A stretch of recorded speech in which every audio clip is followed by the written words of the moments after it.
योगी आदित्यनाथ और भाजपा के राष्ट्रीय अध्यक्ष ओम प्रकाश राजभर के बीच देर रात वाराणसी के सर्किट हाउस के बंद कमरे में मुलाकात की।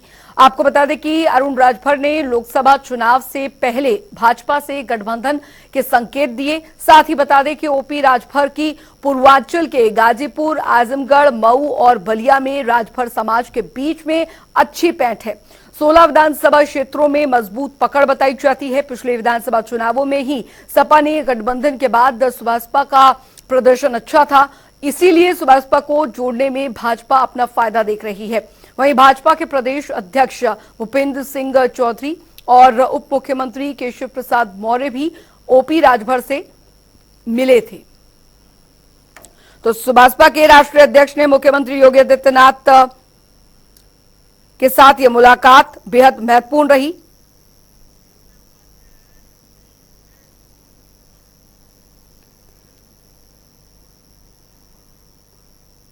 यूपी यूके संपादक के उपाध्याय जी हमारे साथ इस बीच जुड़ गए हैं। के उपाध्याय जी, ये मुलाकात अगर राजनीति के दृष्टिकोण से देखें तो किस लिहाज से ये काफी महत्वपूर्ण हो जाती है? इसके क्या मायने निकाले जाए? यहाँ पर क्या समझा जाए कि वो पुरानी दोस्ती एक बार फिर इन आने वाले चुनावों में एक साथ देखने को मिल सकती है? रूप गठबंधन का होगा। देखिए अंजलि, ओम प्रकाश राजभर ने इन चुनाव के बाद ही संकेत दे दिए थे, विधानसभा चुनाव के बाद, कि वो अब समाजवादी पार्टी के साथ ज्यादा दिन नहीं टिकेंगे। और फिर उसके बाद में अखिलेश यादव ने ये कहा कि जो जहां जाना चाहे उसके लिए स्वतंत्र है, और उसके बाद ये गठबंधन टूट गया, उनसे अलग हुए। उसके बाद लगातार ओम प्रकाश राजभर, अखिलेश यादव समाजवादी पार्टी पर आरोप लगाते रहे। उन्हें ट्विटर का राजनेता, एसी का राजनेता और ये सब बताते रहे कि वो सड़क पे नहीं निकलते, तमाम सारी बातें। उसके बाद से ये कयास लगाए जा रहे थे कि ओम प्रकाश राजभर की भारतीय जनता पार्टी से कोई बात चल रही है, लेकिन अभी वो सिरे नहीं चढ़ी, क्योंकि भारतीय जनता पार्टी भी ओम प्रकाश राजभर के साथ फूंक फूंक कर कदम रखना चाहती है। 2007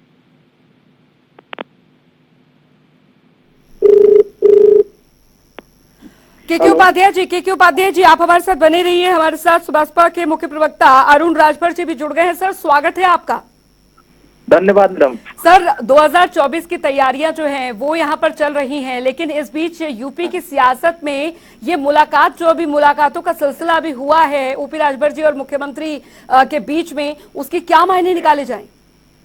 देखिए, राजनीति में परिस्थितियां और संभावनाएं हमेशा से बनती बिगड़ती रहती है, और एक नेता दूसरे नेता से मुलाकात करता रहता है, लेकिन हर मुलाकात के मायने अलग अलग होते हैं। जैसे अगर हमारी अभी शादी हुई थी, 11 तारीख को शादी थी और 13 को हमने रिसेप्शन दिया था, उसमें बड़े बड़े राजनेता आए थे, चाहे वो सपा के हो, बसपा के, भाजपा, कांग्रेस के हो। लेकिन जो लोग अति पिछड़े वर्गों को अपना गले लगाने का जिन लोगों ने प्रयास किया, वो तो हमारे साथ आए। जिन लोगों को अति पिछड़ों से नफरत है, जिन लोगों को अति पिछड़ों के बदन से बदबू आती है, उन लोगों ने यह कहकर अपमानित किया कि नहीं, हम ये इनके लिए आशीर्वाद ये है छोटा होगा, हम बड़ा आशीर्वाद देने की तैयारी कर रहे हैं। प्रधानमंत्री जी अति पिछड़े वर्ग से आते हैं, उन्होंने हमें बधाई दिया, माननीय योगी आदित्यनाथ जी ने हमें बधाई दिया, लेकिन श्री अखिलेश यादव जी ने हमें बधाई ये कहकर अपमानित किया कि हाँ, प्रधानमंत्री का आशीर्वाद छोटा आशीर्वाद है। हमने कहा कि आप बड़ा आशीर्वाद देने के लिए आ जाइए, लेकिन वो अति पिछड़ों को कीड़ा मकोड़ा समझते हैं, इसलिए हमको आशीर्वाद देने नहीं आए। तो उत्तर प्रदेश में माननीय योगी आदित्यनाथ जी उत्तर प्रदेश के बड़े लीडर हैं, वो देश के सर्वमान्य नेता हैं, और आने वाले समयों में वो किसी से भी मुलाकात कर सकते हैं। लेकिन माननीय ओम प्रकाश राजभर जी जिस गेस्ट हाउस में रुके हुए थे, उसी गेस्ट हाउस में माननीय योगी आदित्यनाथ जी रुके थे। हमारे नेता 8 नंबर कमरे में रुके थे, माननीय योगी जी 11 नंबर कमरे में रुके थे। तो आमने सामने निकलते समय या अंदर जाते समय भेंट मुलाकात हुआ होगा, लेकिन ऐसी अभी नहीं है कि हमने वार्ता किया या गठबंधन कोई चर्चा किया या कोई विशेष बात हुई, कोई ऐसी चर्चाएं नहीं हुई है। हाँ, हमको माननीय योगी आदित्यनाथ जी ने बधाई दिया, उसको हम धन्यवाद ज्ञापन आपके माध्यम से भी कर रहे हैं, और हमारे नेता मुलाकात अगर हुई होगी तो उन्होंने किया होगा, लेकिन कोई राजनीतिक इस तरह डिस्कशन नहीं हुआ है। अगर होगा कोई डेवलपमेंट राजनीति तो वो भी आप लोगों को बताया जाएगा। लेकिन सच यह है कि माननीय ओम प्रकाश राजभर की ताकत और उनके संगठन, उनके कार्यकर्ताओं की जो मेहनत परिश्रम है, उसको सभी दलों ने आजमाने का प्रयास किया और देखा है। 2017 में हम बीजेपी के साथ थे, तो आप देखिए गाजीपुर, मऊ, बलिया, अम्बेडकर नगर, बस्ती, बहराइच, इधर के जिलों को देख लीजिए, जिले की जिले भारतीय जनता पार्टी जीती थी, लेकिन 2022 में वो सभी जिले के जिले हार गई। तो कहीं न कहीं हमारे ताकत के आकलन बसपा को भी है। जी, सपा जी, को जी। न हमारे लिए दुश्मन सपा है, न ठीक। हमारे लिए दुश्मन बसपा है, न जी, हमारे लिए भाजपा अरुण दुश्मन है। अरुण राजभर जी, माफी के साथ आपको रोकना चाहूंगी। कैबिनेट मंत्री संजय निषाद जी हमारे साथ जुड़ गए हैं। सर, स्वागत है आपका। और हमारे साथ के उपाध्याय जी, संपादक यूपी यूके भी जुड़ गए हैं। के उपाध्याय जी, हमारे साथ कैबिनेट मंत्री संजय निषाद जी जुड़ गए हैं। संजय जी, नमस्कार। मेरा आपसे भी सवाल ये है कि क्या ओम प्रकाश राजभर जी को साथ लाने से भारतीय जनता पार्टी का जो कुनबा है वो बढ़ेगा और उससे क्या मजबूती मिलेगी? अभी हालांकि अरुण राजभर जी कह रहे हैं कि ऐसी कोई बातचीत नहीं हुई है, लेकिन राजनीति में बहुत सारी बातें पर्दे के पीछे होती हैं जो मैच्योर होने के बाद ही सामने आती हैं। हम ये मान के चल रहे हैं कि भविष्य में अरुण राजभर जी की पार्टी और भारतीय जनता पार्टी साथ आएंगी। आप क्या सोचते हैं इसे लेकर? देखिए, अभी तो आपके द्वारा पता चल रहा है, ऑफिशियल कोई न्यूज तो ऐसी है नहीं कि ऑफिशियल नहीं है। मुख्यमंत्री या सूबे के कोई भी उनसे मिल सकता है और मिलने से उसे कुछ दूसरा मायने लगाया जा सकता है। और ओम प्रकाश भाई पहले भी थे भारतीय जनता पार्टी के साथ, हाँ, और हटने के पहले क्या थे, अब हटने के बाद क्या है। तो अब आज के दिन में उनको अपने को विश्वसनीयता को बनाए रखना होगा और भरोसा बनाना होगा, क्योंकि आप देखे होंगे कि 2019 में 2019 अलग हुए, 2022 अलग हुए, और कभी इनका बड़ाई करना, कभी उनके नीतियों बड़ाई, जिसको जनता ने अस्वीकार कर दिया हो उसको क्या किया। आज के दिन में आपने देखा होगा इनके अगर वो आज के दिन में हमारी नीतियों का समर्थन करते हैं, हमारी विचारधारा से सहमत हैं, तो उसको आने में हमको स्वागत है, और हर आदमी का स्वागत है जो भारतीय जनता पार्टी और एनडीए के नीतियों का समर्थन करता है आज के दिन में। और धन्यवाद दूंगा अगर हमारी नीतियों का समर्थन करते हैं।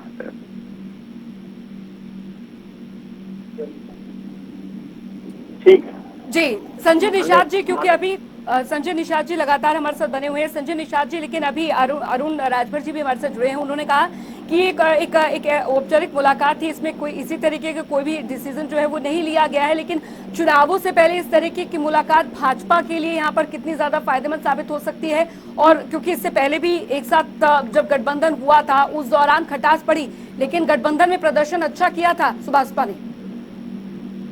देखिए, हम लोग जनता को कैसे फायदा हो, देश के लोगों को कैसे फायदा हो, गरीबों को कैसे, नौजवानों को, किसानों को फायदा, इसके लिए हम लोग काम करते हैं।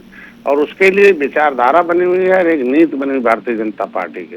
जैसे आप मैं देखे होंगे कि हम एक मुद्दे के समुदाय के लिए हम लोग काम कर रहे हैं, तो उसके लिए हमने नीतियां बनाने में सफल हुए। हम लोग निषाद राज के किले पर हो, चाहे इनके लिए मछुआ कल्याण कोष हो, चाहे निषाद राज बोट अपना मुख्यमंत्री, प्रधानमंत्री मसम, ये ढेर सारी चीज, इनके आरक्षण के मुद्दे को प्रधानमंत्री के टेबल तक पहुंचाना, माननीय गृह मंत्री के टेबल तक पहुंचाना, ये बहुत बड़ा मतलब बड़ी। तो आज के दिन में हम लोग सब मिलजुल के काम करते हैं। तो अगर कोई भी औपचारिकता होती है, जो मिलता है, तो उसको क्या माने वही लोग बता सकते हैं, लेकिन ऑफिशियल जब तक न कुछ हो उस पर कहना ठीक है। अरुण जी ऑफिशियल नहीं है, लेकिन क्या भविष्य में संभावना है? देखिए, पहले तो मैं माननीय हमारे बड़े चाचा हैं आदरणीय संजय निषाद जी, मैं उनसे चाहूंगा कि मुझे आशीर्वाद दें। मैंने तो आपको आमंत्रित किया था आकर के हमारे घर आशीर्वाद देने के लिए, खैर पहुंच नहीं पाए कोई तकनीकी खामी की वजह से। तो मैं चाहता हूं कि वहीं से अपना आशीर्वाद हम लोगों को देते रहें। और ये हम लोगों के बड़े गार्जियन हैं, और इन्होंने अभी अपनी भूमिका निभाया 2019 में, लेकिन 2022 में इनको भी भूमिका में रखा गया था। गाजीपुर में भूमिका रखा गया था, बलिया, मऊ, आजमगढ़, अम्बेडकर नगर में भूमिका में रखा गया था, लेकिन कामयाबी नहीं दिला पाई, ये भी सच है। लेकिन आने वाले समय में ये भी अपनी ताकत बीजेपी के साथ खड़ा कर रहे हैं। ऑलरेडी भारतीय जनता पार्टी के साथ इनके मतदाता बड़े लंबे समय से खड़े हैं, और स्वतंत्र भारतीय समाज पार्टी अपनी नीतियों पर काम करती है। हम आरक्षण के सवाल पर हो, चाहे आज जाति जनगणना के मुद्दे पर हो, सामाजिक न्याय समिति के रिपोर्ट लागू करने के मुद्दे पर हो, और हमारे जितने किले खंडहर है, महाराजा सुहेलदेव उनके इतिहास को उजागर करने का मसला हो, हम तो हर मुद्दे पर मुखरता से बोलते हैं। हम उन बातों को छुपा के नहीं रखते हैं जिन बातों को जनता उजागर करना चाहती है। हम भविष्य में हमारा अलायंस होगा, किस दिशा में होगा, किस परिस्थिति में होगा, किस विषय पर होगा, वो तो हमारे राष्ट्रीय नेतृत्व, हमारी पार्टी के कार्यकर्ता, हमारे नेता तय करेंगे। लेकिन ये सच है कि बिना सबको एक किए आने वाले 2024 की सियासत में कोई ताकत नहीं बन पाएगी और सभी दल अपनी अपनी जो आजमाइश कर रहे हैं अपनी अपनी ताकत को बनाने में लगे हुए हैं। आने वाले समय में यह सच है कि माननीय ओम प्रकाश राजभर जी को नजरअंदाज करके कोई भी सियासत करने वाला व्यक्ति वो आगे बढ़ने की दिशा में नहीं होगा। जरूरत सबको है। अब जरूरत के हिसाब से जैसे आप देखेंगे कि हर लोकसभा में 2.5 लाख 1.5 लाख 1.25 लाख 2 लाख राजभर मतदाता है, उनके साथ साथ अति पिछड़े मतदाता है। ऐसा नहीं है कि सिर्फ राजभर ही मतदाता है और वो सभी अति पिछड़े मतदाता। अब लोकसभा बार उठाकर देखेंगे तो 32 लोकसभा में हमने एक रिपोर्ट कार्ड पेश किया था। किसी विधानसभा में हम 90,000, किसी में 1,10,000, किसी में 1,25,000 हम वोट हासिल किए हैं और यही मतदाता निर्णायक भूमिका में होता है। जब लोकसभा का चुनाव नजदीक आएगा जिसके पाले में हम खड़े होंगे वो ताकतवर होगा। जहां 2.5 लाख का फासला है वहां 5 लाख का फासला से हम चुनाव जीतने की रणनीति में होंगे। तो कहीं न कहीं हम 32 लोकसभाओं पर जिस तरह काम कर रहे हैं हम उसकी समीक्षात्मक बैठक कर रहे हैं, आने वाली रणनीति बना रहे हैं और हमारे नेता लगातार जनता के बीच में दौड़ा कर रहे हैं और कार्यकर्ताओं को एकदम दुरुस्त कर रहे हैं कि सभी लोग एक्टिव मोड में रहिए और आने वाले समय में बूथ स्तर तक अपनी कार्रवाई को मजबूत करिए ताकि लोग अगर हम दिल्ली पर आवाज नहीं लगाएंगे तो दिल्ली लखनऊ बैठा हुआ व्यक्ति हमारी आवाज को नहीं सुनेगा। तो हम अपनी आवाज को जनता तक पहुंचा रहे हैं, वही आवाज दिल्ली लखनऊ जा रही है तो हलचल मच जा रही है। तो कहीं न कहीं स्वतंत्र भारतीय समाज पार्टी की भी ताकत को कोई नजरअंदाज नहीं कर रहा। ये है दुश्मन सपा भी नहीं है, बसपा भी नहीं है, कांग्रेस भी नहीं है। हमारे चाचा ने कहा है कि हम यहाँ वहाँ, ये भी 2019 से पहले आप देखिए कि सपा के साथ भी गए थे, ये कांग्रेस के भी साथ रहे हैं, ये तमाम दलों के साथ रहे हैं, लेकिन वो भूमिका ये नहीं बताएंगे। लेकिन आज मोदी जी के साथ 2019 में नहीं, ये 2022 में गए हैं।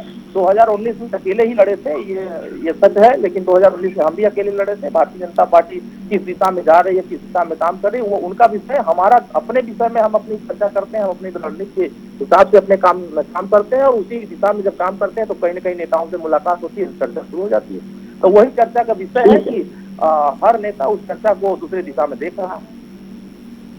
ठीक है रंजीत, ठीक है जी, बिल्कुल बिल्कुल के उपाध्याय जी, इसका मतलब तो साफ है कि राजनीति में मतभेद हो सकता है लेकिन मतभेद नहीं यहाँ पर, और ये बात यहाँ पर सटीक बैठ रही है।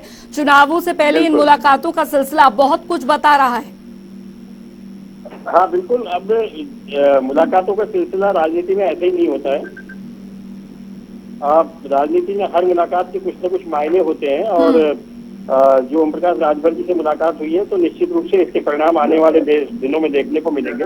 और ये जो भारतीय जनता पार्टी के साथ इनका गठबंधन होना लगभग अब आप तय मानिए। जी, चलिए बहुत बहुत शुक्रिया के उपाध्याय जी, अरुण राजभर जी और संजय निषाद जी कैबिनेट मंत्री हमारे साथ जुड़े और इस विषय पर चर्चा यहाँ पर रही। तो बेहद महत्वपूर्ण यहाँ पर ओपी राजभर की जो मुलाकात यहाँ पर मुख्यमंत्री से हुई है उसको लेकर अभी संकेत मात्र यहाँ पर मिल रहे हैं कि यहाँ पर गठबंधन की तस्वीर आगे आने वाले चुनावों में बनती दिख सकती है, लेकिन अभी भी जो संकेत है वो सिर्फ संकेत मात्र है। लेकिन आगे क्या होता है, जैसा अभी अरुण राजभर जी ने बताया, इस बात का जिक्र किया कि देखिए हमारा जो राजभर समाज है वो यहाँ पर जो उनके लिए काम करेगा उनके साथ हमारा जो गठबंधन है वो यहाँ पर रहेगा। लेकिन अभी जिनके साथ हमारा गठबंधन था उनकी तरफ से जिस तरीके की चीजें रही वो हमें पसंद नहीं आई है। लेकिन अभी हम जाहिर तौर पर एक पॉजिटिव रिस्पांस की ओर देख रहे हैं और साथ ही साथ इस मुलाकात के बाद